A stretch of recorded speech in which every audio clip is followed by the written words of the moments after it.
guys, it's April, and once again, we are at the end of an old month and the beginning of a new month, so I have some books to wrap up for you. I did a mid-month wrap up, so I will link to that up above and down below in case you want to check that out.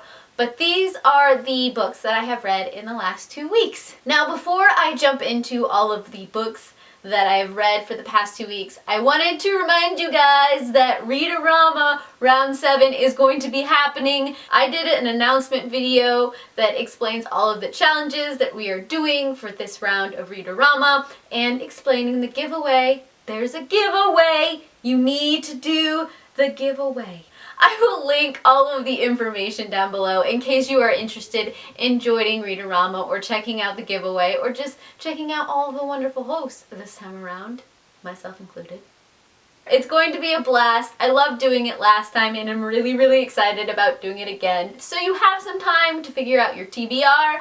I have yet to figure out what mine is, but that video will be coming shortly because that needs to happen. But on to the books that I have read these last 2 weeks, because that is why you were actually here, not to hear me babble. So the first book that I finished was The Ice Queen by Alice Hoffman. This is the story of a woman who is struck by lightning and how ultimately that changes her life and kind of changes some of her physiology. It is an interesting take on what happens when lightning strikes. This is just a trip through this woman's mind as she deals with life, everything that comes at her, and the reason I originally was drawn to this story is because of some of the fairy tale aspects that are kind of woven into the storyline. I'm not very big on this genre, but there were parts where I was extremely hooked and I needed to know more and I had no idea where all of this was leading to, and it was kind of trippy. Not gonna lie. Then I picked up Volume 4 of Sailor Moon, which continues on the epic sailor adventures. The nostalgia that is wrapped up into this story. Oh, so much nostalgia, and I just smiled through all of it. And like I've said, I do enjoy the translations of these newer releases better than I like the original translations that they did. There was just too much Americanization of a lot of the things going on that I feel like this is truer to what the story was supposed to be doing, and so I like it for that.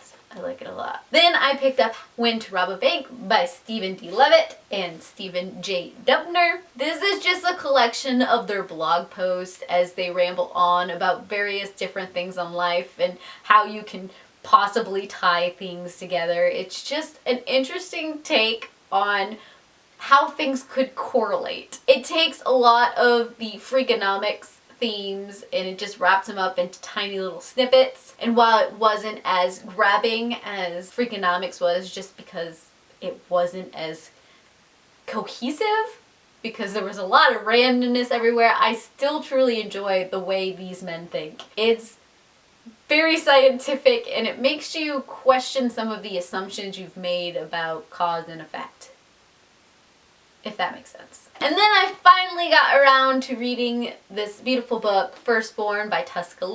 This is the second in the Progeny duology. I have a review up of this book, so I will link it up above and down below so you can check out more of my in-depth thoughts. But this continues on Audra's journey of figuring out who she is and how her past ties in with everything that's going on and how her past is affecting her life now. It takes some interesting takes on history, so this was an adventure. I also picked up How I Found You by Gabrielle Libor. This is a supernatural YA romance centered around a girl named Rose who goes off to her aunt's, and then 2 boys come into her life and everything just blows up from there. So this is a fairly typical YA supernatural romance. I wanted to get into this story, but it just went in. I didn't connect with any of the characters. It felt very superficial and very surface level for me most of the time, and then everything was just way too convenient. The powers were too convenient, the plot points were too convenient, and it just flowed out in a way that there was not a lot of suspense and not a lot of things that just kept me hooked into the story. But yeah, that it was something I read. And then I picked up Blood of Tyrants by Naomi Novik. This is book number 8 in the Tyrants series. I enjoyed this book much more than I enjoyed number 7. I liked the plot twists that went on in this story and just seeing some of the dynamics change and perspective changes. And we were, of course, back in Asia. And if I haven't said, the Tyrants series is a series that takes the Napoleonic War and it throws in dragons. Dragons are a common thing all across the world. Each culture has their different breeds of dragons, and it's just amazing, and I really, really, really like the thought process behind this series, and I'm glad this book came back and brought me back into the series, so I'm interested to see what the last book does.